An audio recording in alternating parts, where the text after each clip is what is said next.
بسم اللہ الرحمن الرحیم۔ اردو کی چوتھی کتاب میں نیا سبق شروع ہو رہا ہے۔ دیکھیے، ساتواں سال یعنی ہجرت کا 7واں سال کیا کیا واقعہ پیش آیا، ترتیب وار صاحب کتاب بیان کر رہے ہیں۔ تو دیکھیے، 7واں سال، نمبر 1 غزوہ خیبر۔ سب سے پہلا واقعہ جو پیش آیا 7واں سال، ہجرت کے 7ویں سال میں، وہ غزوہ خیبر کا واقعہ ہے۔ ٹھیک ہے، غزوہ خیبر دیکھیے کیا واقعہ ہے۔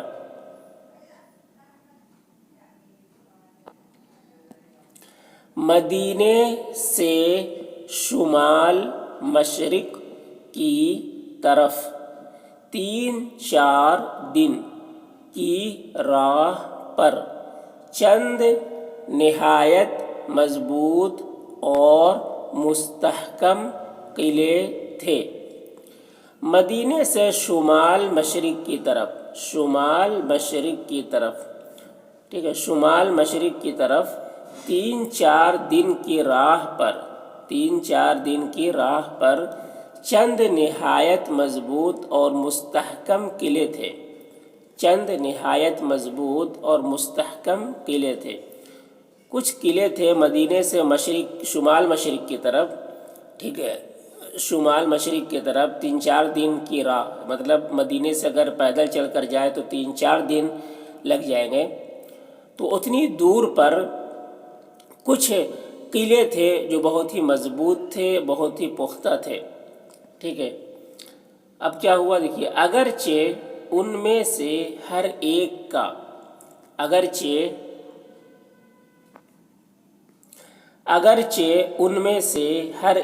کا نام جدا جدا بھی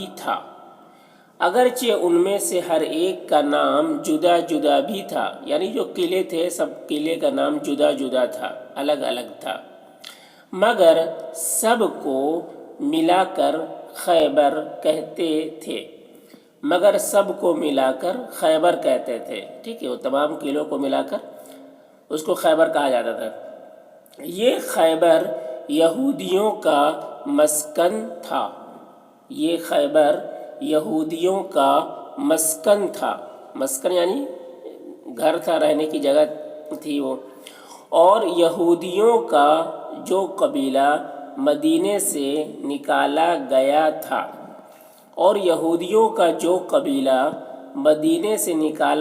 تھا وہ بھی یہیں آ بسا تھا۔ یہ لوگ مسلمانوں کے سخت مخالف تھے، یعنی دشمن تھے۔ چنانچہ خندق کی لڑائی میں قریش کو چڑھائی کرنے کے واسطے انہی لوگوں نے ابھارا تھا۔ غزوہ خندق کا جو واقعہ پیش آیا، خندق کی لڑائی میں قریش کو چڑھائی کرنے کے واسطے انہی لوگوں نے ابھارا تھا، اور وہ خود بھی ان کے ساتھ اس جنگ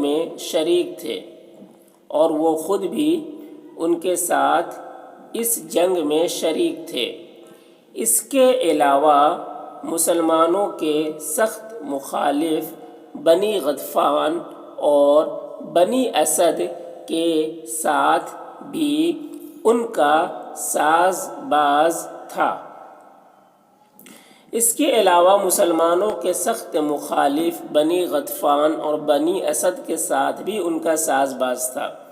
ٹھیک ہے، مسلمانوں کے جو سخت دشمن تھے بنی غطفان اور بنی اسد، تو ان کے ساتھ بھی ان کا ساز باز تھا، یعنی ان کے ساتھ سمبند تھا، ان کے ساتھ تعلق تھا، اور یہ مسلمانوں کو بھی ابھارا کرتے تھے۔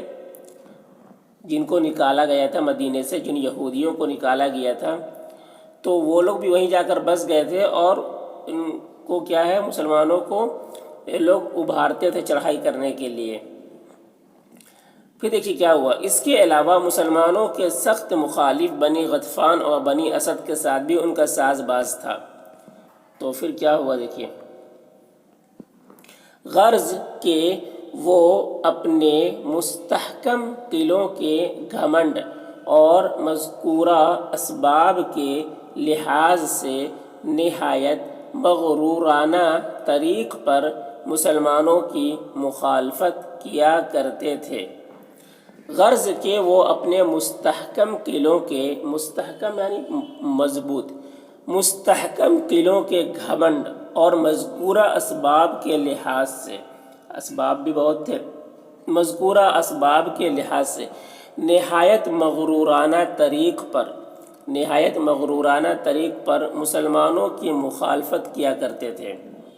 چنانچہ اس سال انہوں نے خود لڑائی کا سامان تیار کر کے مدینے پر چڑھائی کرنے کا مصمم ارادہ کر لیا۔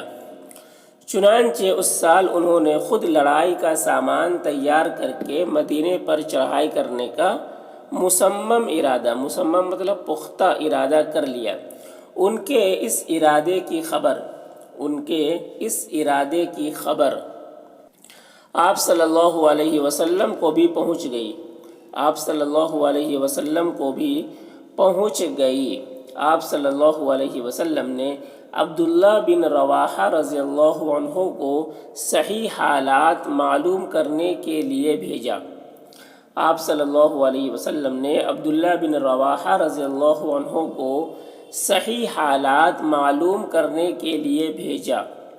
عبداللہ رضی اللہ عنہ نے وہاں پہنچ کر ان کے سردار اسید سے ملاقات کی۔ عبداللہ رضی اللہ عنہ نے وہاں پہنچ کر ان کے سردار اسید سے ملاقات کی۔ اس ملاقات کی گفتگو کا نتیجہ یہ ہوا کہ اسید مسلمانوں کے ساتھ صلح کرنے کے واسطے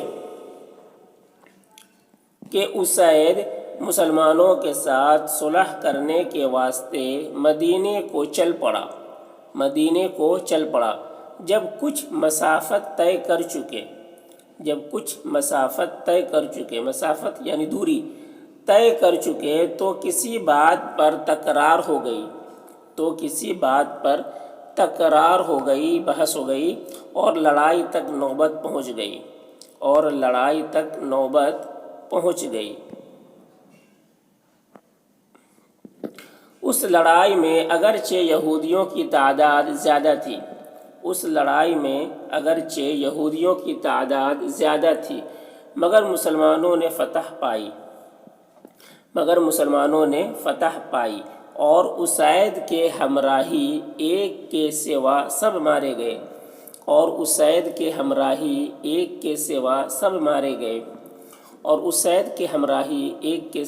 مارے گئے۔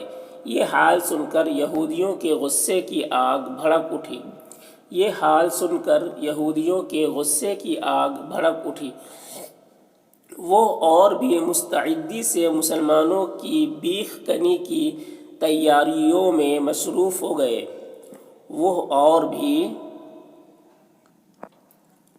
وہ اور بھی مستعدی سے مسلمانوں کی بیخ کنی یعنی مسلمانوں کو جڑ سے ختم کرنے کی تیاریوں میں مصروف ہو گئے۔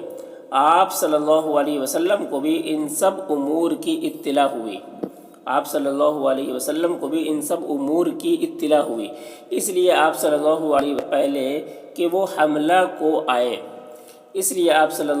وسلم پہلے کہ وہ حملہ کو آئے، 1400 آدمیوں کے ساتھ خیبر کی طرف کوچ کیا۔